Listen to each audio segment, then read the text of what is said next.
കൗണ്ടറേ ആ ആ എന്താ കറുപ്പസ്വാമി, കാര്യങ്ങളൊക്കെ എവിടം വരെ ആയി? സ്ത്രീധനത്തിന്റെ കാര്യമൊന്നും ഓർത്ത് താൻ കൂടുതൽ വിഷമിക്കണ്ട. അങ്ങേരൊരു വാദ്യാരാ, അതിനനുസരിച്ചുള്ളൊക്കെ നമുക്ക് കൊടുക്കാം. ചുമ്മാ നടത്തിയാലൊന്നും പോരാ, നല്ല ഗംഭീരമായിട്ട് നടത്തണം. ഒരു കണക്കിന് ഗിരി പറയുന്നതും ശരിയാ. അല്ല, എന്തിനെ പറ്റി സംസാരിക്കുന്നേ? സ്ത്രീധനത്തെ പറ്റി പറഞ്ഞ. ഓ, എന്റെ അമ്മായച്ചന് കല്യാണം നടത്തൽ മാത്രമല്ല, സ്ത്രീധനത്തിന്റെ പരിപാടി ഉണ്ടല്ലേ. നന്നായിട്ടുണ്ട്. കാർന്നോമാർ ഇവിടെ വലിയ വലിയ കാര്യങ്ങൾ സംസാരിച്ചോണ്ടിരിക്കുമ്പോ നീ എന്തിനാണ് അതിനിടയ്ക്ക് കയറുന്നേ? ഒന്നുമില്ല, വിട്ടുകളാ. കറുപ്പസ്വാമി, ജോഡിയായിരിക്കുന്ന കാളകളിൽ നിന്ന് ഒരു കാള ചത്തുപോയി കഴിഞ്ഞാ വേറൊരു കാളയെ അതിന്റെ കൂടെ ജോഡി ചേർക്കൽ നടക്കോ? അത് നടക്കില്ല എന്നൊന്നുമില്ല. എന്നിട്ട് ഉഴാൻ വിട്ടു കഴിഞ്ഞാ കാലൊടിഞ്ഞു കിടക്കും. മൂക്ക് കയറ് നന്നായിട്ട് വലിച്ചു കെട്ടി തനിച്ച് തനിച്ച് നിർത്തണം. കറക്റ്റാ പറഞ്ഞത്. ഓ, നിങ്ങളൊരു അധ്യാപകനെന്ന് ഞാൻ കേട്ടു.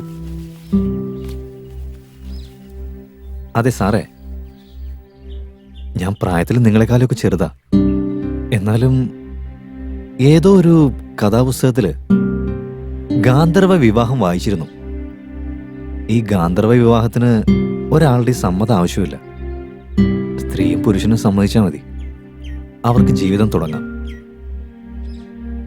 ഇപ്പൊ അതുപോലെയൊക്കെ ഈ കാലഘട്ടത്തിൽ നടക്കുന്നുണ്ട്. പക്ഷെ പ്രശ്നം എന്താന്ന് വെച്ചാ, നമ്മുടെ നാട്ടിൽ ഇതിന് വിളിക്കുന്ന പേരെന്താന്നറിയോ? എല്ലാരും ഇതിന് അവിഹിതം എന്നാ പറയാ.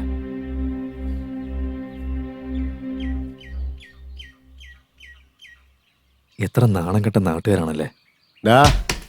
നിന്റെ കഥ കേൾക്കാനായിട്ടൊന്നും അല്ല ഞങ്ങൾ ഇവിടെ വന്നിരിക്കുന്നത്. നീ നിന്റെ ജോലി എന്താന്ന് വെച്ചാ ചെയ്തിട്ട് അവിടെ ഒരുത്തൻ ഒളിഞ്ഞു നിന്ന് കേൾക്കുന്നില്ലേ, അവനെയും കൂട്ടിക്കൊണ്ട് സ്ഥലം വിടാൻ നോക്ക്. അതെ സാറേ, നിങ്ങൾ പറ. അല്ല, അത് പിന്നെ അങ്ങേരെന്ത് പറയാനാ? ശങ്കരൻ മര്യാദക്കാരനായിരുന്നെങ്കിൽ എന്നേ ഇവിടെ ഞാൻ കെട്ടിച്ചു കൊടുത്തേനെ. അവന് ജോലിയില്ല, കൂലിയുമില്ല, കുടിച്ചിട്ട് എവിടെയെങ്കിലും കിടക്കും.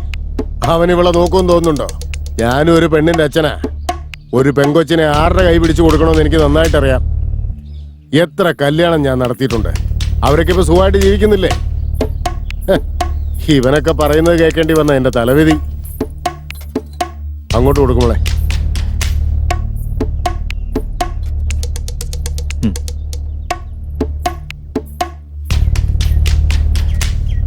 അച്ഛാ, എന്റെ ജീവിതത്തിൽ ഇത്രയും കാലം കണ്ണീര് മാത്രമായിരുന്നു. ഒന്നുകൂടി ഒന്ന് ആലോചിച്ച് നോക്ക്.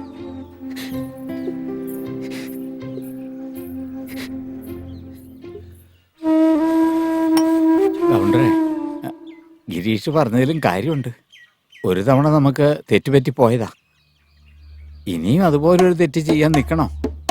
ഓ, എന്നെ ഉപദേശിക്കാനും മാത്രം താനും വളർന്നുവല്ലേ. തന്റെ മോക്കൊരു നല്ല ജീവിതം കിട്ടട്ടെ എന്ന് വിചാരിച്ച് ഞാൻ ഇവിടം വരെ വന്നില്ലേ? അതാ ഞാൻ ചെയ്ത തെറ്റ്. എന്റെ ചെരുപ്പൂരി ഞാൻ എന്റെ മുഖത്ത് തന്നെ അടിക്കണം. എടാ ഗിരീഷേ, എന്റെ മാനത്തിന് വില പറയാൻ വേണ്ടി ഇത്രയും നാൾ നീ കാത്തിരിക്കുകയായിരുന്നല്ലേ? ഒരു മിനിറ്റ്, ഞാനൊന്ന് പറയട്ടെ. ഇത് കന്നുകാലി കച്ചവടമൊന്നും അല്ല.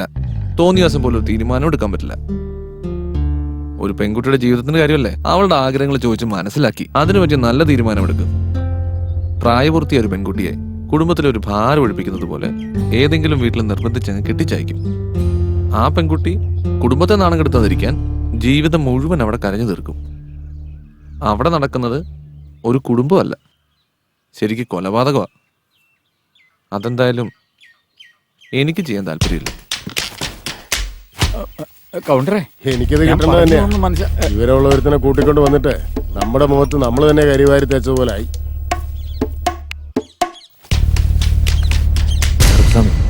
കൗണ്ടർ പറഞ്ഞൊക്കെ വിട്ടുകളാ. അല്ല, നമ്മുടെ ലക്ഷ്മിക്ക് ശങ്കർ നല്ല ചേർച്ചയായിരിക്കില്ലേ? ചേർച്ചക്കുറവൊന്നുമില്ല. എന്റെ മോളെ അവൻ നന്നായിട്ട് നോക്കുമെന്നോ? അവൻ കഷ്ടപ്പെട്ട് ജോലി ചെയ്യുന്നില്ലേ? നിങ്ങളുടെ മോളെ പൊന്നുപോലെ നോക്കും. ശരിക്കും ആലോചിച്ച് നോക്ക്. അവനെ നിങ്ങൾ വിശ്വസിക്കേ. ഒന്ന് സമ്മതിക്കണ്ട ചേട്ടാ. ആയിക്കോട്ടെ. എത്രയെന്ന് വെച്ചാ നിന്നോട് പറയാ, ചെയ്യുന്ന കാര്യം മര്യാദക്ക് ചെയ്യണ്ടേ? ഗിരീഷ് ഒരു നല്ല ചെറുക്കനാണെന്നാ ഞാൻ വിചാരിച്ചോണ്ടിരുന്നത്. 4 പേരുടെ മുമ്പിൽ വെച്ച് എന്റെ വില കളഞ്ഞില്ലേ അവൻ? അവനെ എന്റെ മരുമോനാക്കാന്ന് മനസ്സിൽ കണക്കൂട്ടിയില്ലേ? അതാണ് ഞാൻ ചെയ്ത തെറ്റ്. എത്ര പേർക്ക് ഞാൻ നല്ല കാര്യങ്ങൾ ചെയ്തിട്ടുണ്ട്. അഭിമാനമാണ് എന്റെ ജീവൻ എന്ന് വിചാരിച്ചോണ്ടിരുന്നവനാ ഞാൻ. ആ എന്നെ അവൻ നാണം കെടുത്തിയത്.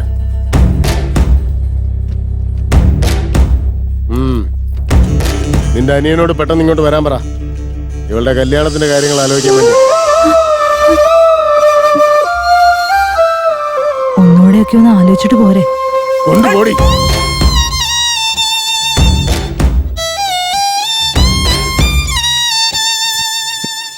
നിങ്ങൾ കടയ്ക്ക് വരുമെന്ന് വിചാരിച്ച് കുറെ നേരം കാത്തു നിന്നു, പക്ഷെ കണ്ടില്ല. അതുകൊണ്ടാണ് ഞാൻ പിന്നെ ഇങ്ങോട്ടേക്ക് വന്നത്. എന്താ മോനെ കാര്യം?